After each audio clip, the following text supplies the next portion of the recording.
তারেক রহমান প্রধানমন্ত্রী হচ্ছেন, জরিপের প্রতিবেদন।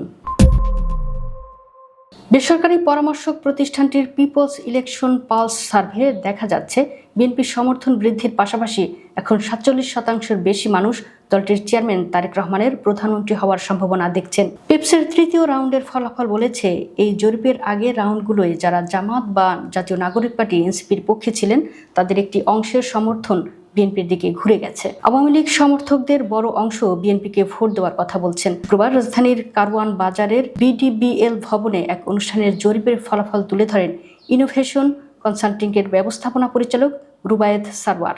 BRAIN ও ভয়েস ফর রিফর্ম নামের দুটি নাগরিক প্ল্যাটফর্মের সহযোগিতায় এই জনমত জরিপ পরিচালনা করা হয়। পেপসের প্রথম রাউন্ডের ফলাফল প্রকাশ করা হয়েছিল গত বছরের মার্চে, আর দ্বিতীয় রাউন্ডের ফলাফল প্রকাশ করা হয় গত বছরের সেপ্টেম্বরে। প্রথম ও দ্বিতীয় রাউন্ডে অংশ নেওয়া নাগরিকদের নিয়ে টেলিফোনে তৃতীয় রাউন্ডের জরিপ চালানো হয়।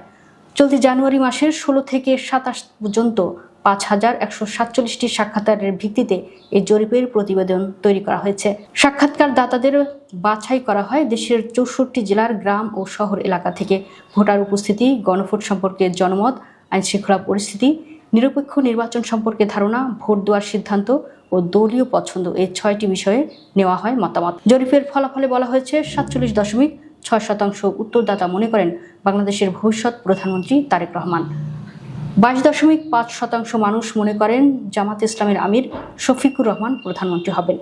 জরিপে অংশ নেওয়া ২.৭% নাহিদ ইসলামকে ভবিষ্যৎ প্রধানমন্ত্রী হিসেবে উল্লেখ করেন। ২২.২% উত্তরদাতা বলেছেন ভবিষ্যতের প্রধানমন্ত্রী কে তা তারা বলতে পারছেন না।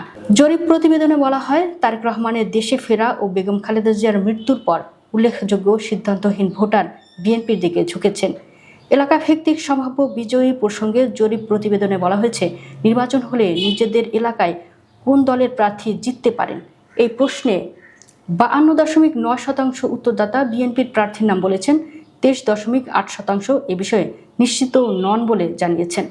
পেপসের রাউন্ড ২ এর তুলনায় রাউন্ড ৩ এর বিএনপির সম্ভাব্য বিজয়ী হিসেবে উল্লেখের হার ৭.৫% বেড়েছে। জামাত ইসলামের ক্ষেত্রে এই হার বেড়েছে ১.১%।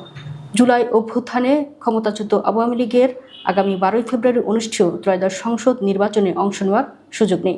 দলটির কার্যক্রম রয়েছে নিষেধাজ্ঞা, পাশাপাশি নির্বাচন কমিশনও নিবন্ধন রয়েছে স্থগিত। এ অবস্থায় আওয়ামী লীগ সমর্থকদের ভোট কোথায় যাবে তা নিয়ে রয়েছে আলোচনা।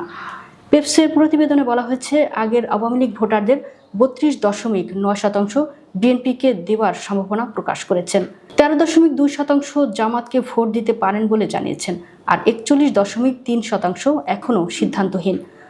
আগের রাউন্ডে জামাত বা এনসিপিকে ভোট দেওয়ার কথা বলা কিছু ভোটারদের সমর্থনও বিএনপির দিকে ঘুরছে বলে প্রতিবেদনে বলা হয়। জামাতের সঙ্গে জোটের কারণে এনসিপির কিছু ভোট বিএনপির দিকে চলে গেছে বলেও ইঙ্গিত পাওয়া গেছে।